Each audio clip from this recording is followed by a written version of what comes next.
आज हम बात करने वाले हैं section 13B of Hindu marriage act के बारे में। म्यूचुअल कंसेंट से जो डाइवोर्स होता है उसके बारे में। इसमें दोनों पार्टीज डाइवोर्स लेने के लिए रेडी होती हैं। फॉर एग्जांपल हस्बैंड और वाइफ दोनों ही डाइवोर्स लेना चाहते हैं और वो सेक्शन 13B के तहत एक पटिशन फाइल करते हैं म्यूचुअल कंसेंट से डाइवोर्स लेने के लिए, जिसके ऊपर डाइवोर्स हो जाता है। आज हम इसको पूरी डिटेल में पढ़ने वाले हैं। आपको यह जानना ज़रूरी है कि जैसे दूसरे केसेस के अंदर प्रोसीडिंग चलती है, जैसे डाइवोर्स केस, कोई दूसरा डाइवोर्स केस है सेक्शन 13 के अंदर, उसमें रिटन स्टेटमेंट आती है पिटीशन फाइल होने के बाद, उसके बाद एविडेंस होती है। लेकिन जो म्यूचुअल कंसेंट से डाइवोर्स होता है 13B के अंदर, उसके अंदर ये प्रोसीडिंग नहीं चलती इस तरह से। उसी प्रोसीडिंग कैसे चलेगी हम आपको आगे वीडियो में बताते हैं। म्यूचुअल कंसेंट से हो रहे डाइवोर्स को कंप्रोमाइज डाइवोर्स भी कह सकते हैं, क्योंकि ये दोनों पार्टीज़ की मर्जी से डाइवोर्स फाइल होता है। अब हम बात करेंगे कोर्ट जुरिडिक्शन की, कि जो म्यूचुअल कंसेंट से डाइवोर्स है वो कहाँ कहाँ पर फाइल हो सकता है। सबसे पहले जहाँ पर पति पत्नी की शादी हुई हो, जहाँ पे मैरिज हुई है। और सेकंड है जहाँ पर पति पत्नी शादी के बाद एक साथ रहे हों, जहाँ पे शादी हुई है उसके बाद वो कहीं और जाके रहने स्टार्ट कर देते हैं, तो वहाँ भी वो म्यूचुअल कंसेंट से डाइवोर्स फाइल कर सकते हैं। और थर्ड क्या है कि मान लो उन्होंने काफ़ी सारे घर चेंज किए हैं, जहाँ पर पति पत्नी आखिरी बार एक साथ रहे हों, लास्ट टाइम जहाँ पे वो रहे हैं वहाँ भी जुडिक्शन बन जाती है, वहाँ भी वो डाइवोर्स केस फाइल कर सकते हैं म्यूचुअल कंसेंट के अंदर। जो कंडीशंस हैं डाइवोर्स लेने के लिए म्यूचुअल कंसेंट से, वो क्या है? सबसे पहले क्या है, हिंदू विवाह अधिनियम 1955 की धारा 13B के अनुसार अगर डाइवोर्स फाइल करना है म्यूचुअल कंसेंट से, तो दोनों पति पत्नी 1 साल से अलग रह रहे हों और दोनों पति पत्नी के बीच में कोई कोहैबिटेशन ना हुई हो, कोई शारीरिक संबंध ना हुए हों जब से वो अलग रह रहे हो, तो 1 साल का गैप होना बहुत ज़रूरी है। जो सेकंड पॉइंट है वो क्या है, दोनों पार्टीज़ की तलाक के लिए सहमति बिना किसी दबाव के बनी हो।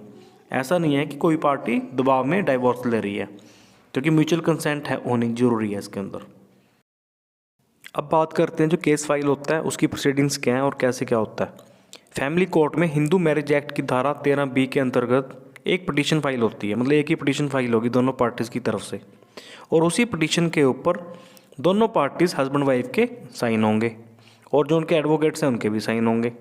और इसी ग्राउंड पर फाइल होगी, दोनों शादी के बाद 1 साल से अलग रह रहे हैं, और इसमें दोनों पार्टीज़ का जो एड्रेस है वो लिखा जाएगा, उम्र लिखी जाएगी और शादी का स्टेटस लिखा जाता है कि शादी से पहले उनका स्टेटस क्या था।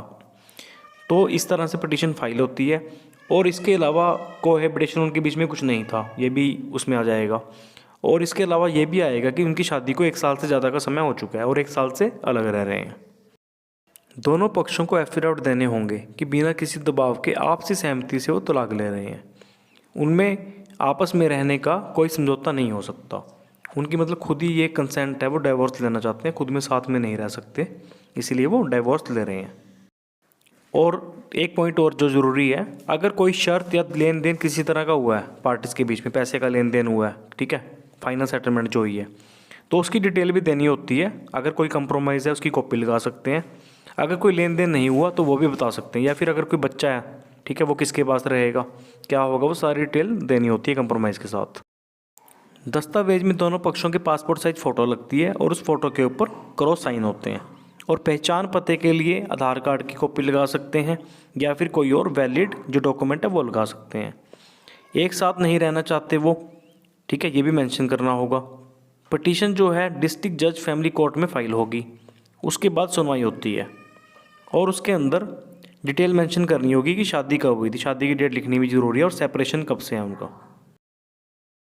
म्यूचुअल कंसेंट से डाइवोर्स की पिटीशन फाइल होने के बाद 2 बार स्टेटमेंट होती है, जिसे फर्स्ट मोशन स्टेटमेंट बोला जाता है और सेकंड को सेकंड मोशन स्टेटमेंट।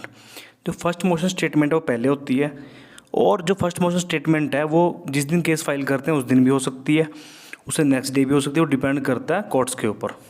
तो फर्स्ट मोशन जो स्टेटमेंट है वो हिंदू मैरिज एक्ट 1955 की धारा 13B(1) के अंडर की जाती है। केस फाइल होने के बाद कोर्ट में दोनों पार्टीज़ अपने अपने एडवोकेट के साथ पेश होती हैं मैजिस्ट्रेट के सामने, और मैजिस्ट्रेट द्वारा दोनों पार्टी से पूछा जाता है कि वो अपनी मर्ज़ी से तलाक ले रहे हैं। अगर पार्टीज़ बोलती हैं कि यस, कि वो अपनी मर्ज़ी से तलाक ले रहे हैं, तब आगे की कार्रवाई चलती है। अगर दोनों पार्टी में से कोई भी एक पार्टी मना कर देती है डाइवोर्स लेने के लिए, कि वो दबाव में डाइवोर्स ले रही है, तो जो पिटीशन है उसको डिसमिस किया जा सकता है मैजिस्ट्रेट के द्वारा उसी टाइम। कोर्ट में दोनों पार्टीज़ की अलग अलग स्टेटमेंट होती है, जिसमें पार्टीज़ की उम्र, पता, शादी की तारीख, क्या लेन देन उनके बीच में हुआ है, अगर कोई बकाया कुछ पेंडिंग रहता है कि जो फ्यूचर में कोई मेंटेनेंस रहता है, मालूम नेक्स्ट डेट के ऊपर देंगे वो मेंशन होता है, या फिर कोई इशू है उनका, कोई बच्चे हैं वो किसके पास रहेंगे वो भी डिटेल उसके अंदर मेंशन होती है। और आपस में वो डिवोर्स ले रही हैं, अपनी मर्ज़ी से ले रही हैं, ये भी मेंशन होता है। और जो स्टेटमेंट होती है उसके ऊपर पार्टीज़ के साइन होते हैं, और जो उनके रिस्पेक्टिव एडवोकेट्स हैं वो आइडेंटिफाई करते हैं अपनी अपनी पार्टीज़ को। वकील साहब जो होते हैं उनके वो आइडेंटिफाई कर देते हैं अपने अपने जो पार्टीज़ को। उसके बाद 6 मंथ की डेट जो मैजिस्ट्रेट है उनके द्वारा दे दी जाती है। अगर पार्टीज़ कोर्ट में एप्लीकेशन लगाएं कि 6 मंथ की डेट की को वेव करवाना चाहते हैं वो, तो उस डेट को वेव भी किया जा सकता है, लेकिन उसके लिए कोई ग्राउंड देना होगा, तभी वो डेट वेव होगी। और ज़रूरी नहीं है कि 6 मंथ की डेट लगेगी, क्योंकि इन केसेस में देखा जाता है कि जो पार्टीज़ हैं कि वो एक साथ नहीं रह सकती, उनके कोई चांसेस हैं ही नहीं, क्योंकि काफ़ी सालों से अलग रह रहे हैं।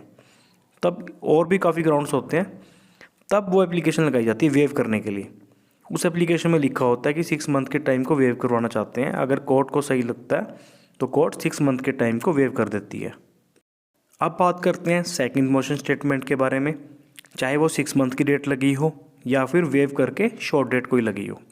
तो सेकंड मोशन जो स्टेटमेंट है हिंदू मैरिज एक्ट 1955 की धारा 13B(2) के अंडर होती है।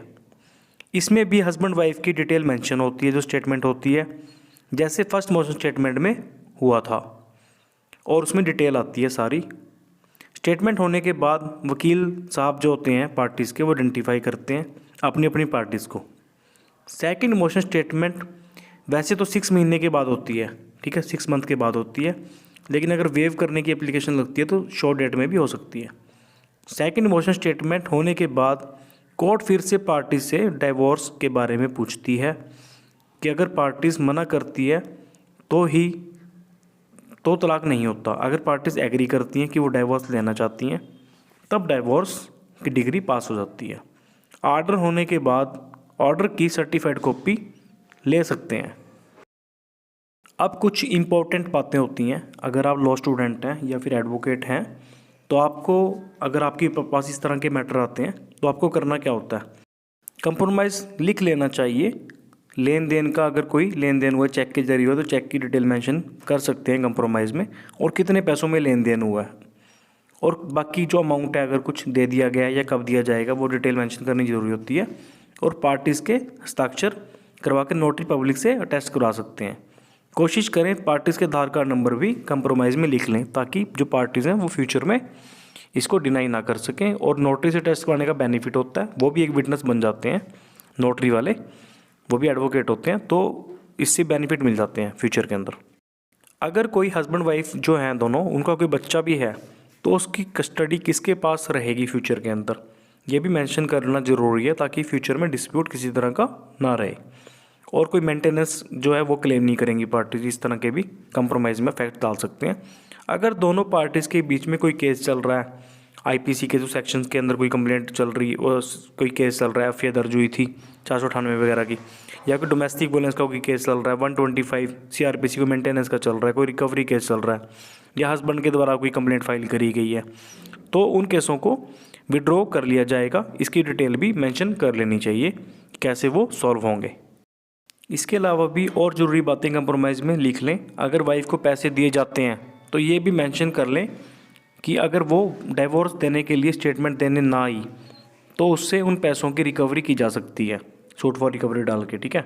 अगर ऐसा होता है तो कोर्ट पहले तो कोर्ट समन भेजेगी, अगर वाइफ नहीं आती तब सिविल कोर्ट में केस फाइल करके अपने पैसों की और कीमती चीज़ों को वापस ले सकते हैं, अगर आपने कोई दी है अपनी तरफ से। अगर कोई स्त्री धन है वो तो वापस नहीं ले सकते, अगर वो डेट पे नहीं आती डिवोर्स केस के अंदर, तब उसके बाद ये प्रोसीडिंग चलती है। केस फाइल होने के बाद कोर्ट 6 मंथ की डेट लगा देती है। तब कोर्ट पूछती है 6 मंथ के बाद कि आपको डिवोर्स चाहिए। अगर पार्टीज बोलती हैं कि डिवोर्स चाहिए तो दोनों पार्टीज़ की स्टेटमेंट रिकॉर्ड होती है, सेकंड स्टेटमेंट, और कोर्ट ऑर्डर कर देती है कि डिवोर्स इनका हो चुका है। अगर 6 मंथ की डेट के बाद भी पार्टीज डेट लेना चाहें तो कोर्ट डेट को लगा सकती है, क्योंकि सेक्शन 13B की जो पिटीशन है उसको 18 मंथ तक, 18 महीने तक आगे डेट लगा सकती है कोर्ट उसके अंदर। बेयर एक्ट के अकॉर्डिंग 6 मंथ की डेट लगने के बाद ही सेकंड स्टेटमेंट होगी, लेकिन कुछ केस लो आए थे जिसमें 6 मंथ के टाइम को वेव किया गया था। अब हम बात करेंगे 6 मंथ टाइम जो वेव होता है उसके बारे में।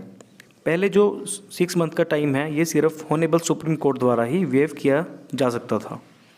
पहले पावर सुप्रीम कोर्ट को थी आर्टिकल 142 ऑफ कॉन्स्टिट्यूशन के अंदर, लेकिन 2017 में केस आया जिसमें कोर्ट ने कहा अगर किसी रिलेशन में कोई चांस ही नहीं है कि वो आगे चलेगा ही नहीं, तो उसके लिए 6 मंथ की डेट लगाना जरूरी नहीं है। Parties are free to withdraw their consent petition before the decision of the court. Parties कभी भी डाइवोर्स के लिए मना कर सकती हैं और अपनी कंसेंट को वापस ले सकती हैं कि वो डाइवोर्स नहीं लेना चाहते। अगर ऐसा होता है किसी पार्टी के द्वारा भी तो डाइवोर्स नहीं होता, पिटीशन डिसमिस हो जाती है। जो सेकंड क्लॉज है, पिटीशन फाइल होने के बाद 6 मंथ की डेट लगेगी।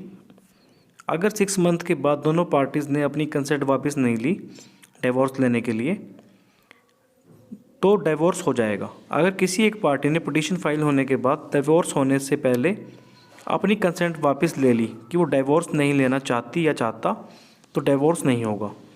जैसे कोर्ट में उसने कह दिया कि उसने तलाक नहीं लेना, तब पिटीशन डिसमिस हो जाएगी। कोई कार्रवाई किसी तरह की भी उस पार्टी के खिलाफ कोर्ट द्वारा नहीं की जाएगी। बस कंसेंट जो है वो डाइवोर्स का ऑर्डर होने से पहले वापस लेनी होती है। अब हम बात करेंगे असेंशियल इंग्रेडिएंट्स की। वो 1 साल से अलग रह रहे हों, दोनों पार्टीज 1 साल से अलग रह रहे हों। Living separately for a 1 year meaning not living as a husband and wife. वो 1 साल से अलग रह रहे हो और हस्बैंड वाइफ की तरह ना रह रहे हो। नो कोहैबिटेशन, कोई भी रिलेशनशिप उनके बीच में ना हो। They have no desire to perform matrimonial obligation, वो कोई भी ऑब्लिगेशन जो मैट्रीमोनियल की हैं वो नहीं निभा रहे और ना निभाना चाहते हैं। They have not able to live together, वो जो पार्टीज़ हैं वो एक साथ में नहीं रह सकती हैं। Mutually give agree to live separately, वो दोनों म्यूचुअली अलग रहने के लिए एग्री हैं। जॉइंट पिटीशन फाइल, दोनों पार्टीज की तरफ से जॉइंट पिटीशन ही फाइल होगी, अलग अलग पिटीशन फाइल नहीं होगी। अब हम कुछ केसेस लॉ पढ़ेंगे। सबसे पहला केस जो है Hitesh Bhatnagar versus Deepa Bhatnagar 2011 supreme court. इस केस में सुप्रीम कोर्ट ने कहा था कि अगर 18 मंथ से पहले जो कंसेंट वाला था कि कंसेंट आप वापस नहीं लेते तो डाइवोर्स हो जाएगा, तो ऐसा नहीं है कि आप 18 मंथ के बाद भी आप अपनी कंसेंट को वापस ले सकते हैं। कभी भी आप अपनी कंसेंट को वापस ले सकते हैं कि आप डाइवोर्स नहीं लेना चाहते। बस आपको सिर्फ ये करना है कि जो कोर्ट का जो फाइनल ऑर्डर है उससे पहले कंसेंट वापस लेनी है, उसके बाद आप कंसेंट को वापस नहीं ले सकते। और जो भी ऑर्डर होता है कोर्ट का, डिग्री होती है, तो आप इसकी अपील में नहीं जा सकते। आप जो डिग्री है उसको चैलेंज कर सकते हैं कि जो आपकी कंसेंट है वो फोर्सफुली ली गई थी। सेकंड केस है सुरेष्ठा देवी वर्सेस ओम प्रकाश। इस केस में क्या हुआ था, इस केस में ये कहा गया था कि अगर दोनों पार्टीज़ में से कोई एक पार्टी अपना जो डाइवोर्स है वो दूसरी पार्टी से नहीं लेना चाहती, तो कोर्ट को पावर नहीं है कि वो डाइवोर्स की पिटीशन को अलाउ करे। अमित जैन वर्सेस माया देवी 2009 SCC 415-10-415। इसके अंदर क्या हुआ था, एक क्वेश्चन आया था कि जो डाइवोर्स पिटीशन है उसको जो म्यूचुअल कंसेंट की डाइवोर्स पिटीशन है सेक्शन 13B के अंदर कन्वर्ट किया जा सकता है। तो सुप्रीम कोर्ट ने अपनी जो पावर्स हैं सेक्शन 142 ऑफ कॉन्स्टिट्यूशन की जो पावर का यूज़ करके डाइवोर्स पिटीशन को कन्वर्ट कर दिया था और डाइवोर्स दे दिया था कि ऐसे रिलेशन को क्यों चलाना जो चला नहीं सकता। लेकिन ये पावर सिर्फ सुप्रीम कोर्ट को ही है। Amandeep Singh versus Harveen Kaur 2017 for RCR 608 supreme court. ये बहुत इंपॉर्टेंट केस है। इस केस में क्या हुआ था, ऑनरेबल सुप्रीम कोर्ट ने जो ट्रायल्स कोर्ट हैं जहाँ पे डाइवोर्स पिटीशन चलती है म्यूचुअल कंसेंट वाली, उन कोर्ट्स को भी पावर दे दी थी कि जो ट्रायल कोर्ट है वो भी जो 6 मंथ का टाइम होता है डेट लगाने का सेकंड स्टेटमेंट के लिए, उसको वेव कर सकती हैं अगर कोर्ट को कोई वैलिड ग्राउंड लगता है। क्योंकि अगर जो पार्टीज़ हैं वो साथ में रह ही नहीं सकती, अगर कोर्ट को ऐसा लगता है कि 6 मंथ का टाइम देने में कोई बेनिफिट नहीं है कि वो साथ में नहीं रहेंगे फ्यूचर के अंदर और 6 मंथ का टाइम देना बेकार है, तब जो ट्रायल कोर्ट है वो भी 6 मंथ का जो टाइम है उसको वेव करके शॉर्ट डेट पार्टीज़ के अकॉर्डिंग या कोर्ट अपने अकॉर्डिंग लगा सकती है। तो आपको वीडियो कैसी लगी कमेंट बॉक्स में ज़रूर बताना, और आपका अगर कोई क्वेश्चन है आप हमें कमेंट बॉक्स में पूछ सकते हैं। और वीडियो को ज़्यादा से ज़्यादा शेयर करें, लाइक करें, और हमारे चैनल को अगर आपने सब्सक्राइब नहीं किया तो सब्सक्राइब कर लें और बेल बटन को फ्यूचर नोटिफिकेशन के लिए प्रेस कर लें। Thanks for watching.